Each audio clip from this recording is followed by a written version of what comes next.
Wife said I was financially useless, so I gave her the divorce she couldn't afford. I always thought money would be the one thing my wife Lauren never had to stress about. I earned well, invested smart, and made sure our bills were paid before she even saw them. She never knew the details of our accounts. She never asked.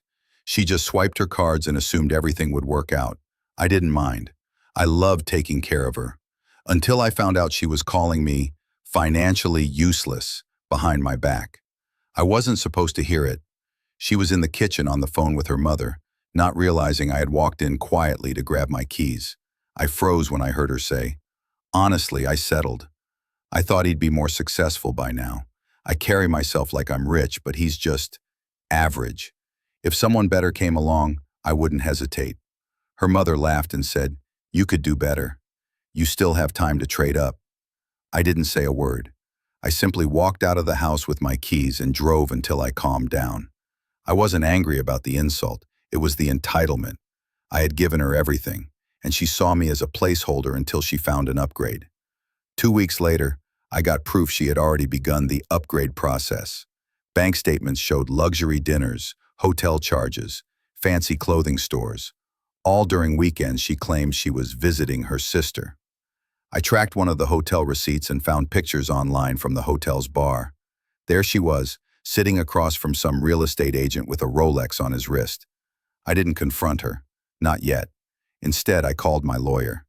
See, what Lauren didn't know was that every major asset, our house, our cars, our savings, even her luxury credit cards, was under my name alone. Her name was never listed as a co-owner, and since I had been the one funding her lifestyle, I had a clear path to protect everything. The next month, I sat her down and told her I'd received a job offer in another state and wanted her to come with me. She looked uncomfortable because she had been seeing Mr. Rolex more often. She said she wasn't sure she wanted to relocate. I smiled. "I figured," I said, "which is why I'm giving you an out." I slid divorce papers across the table. Her face drained of color. The financial terms were clear. She would leave with nothing but her personal belongings. No house, no alimony, no access to my retirement accounts.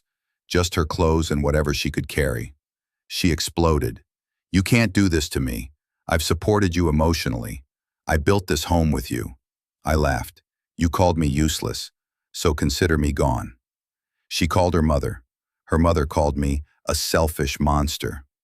I emailed her mother copies of the hotel receipts. Suddenly, she went quiet. Lauren begged to negotiate.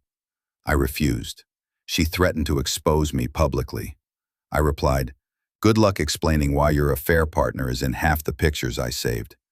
Now she's living in a tiny apartment she can barely afford, while I'm preparing to move into a new house, one she'll never see. Last week she texted me, "Please." I thought I wanted more. I was stupid. "Can we talk?" I sent back a single line. "You wanted wealth. You just didn't realize you already had it, until it left."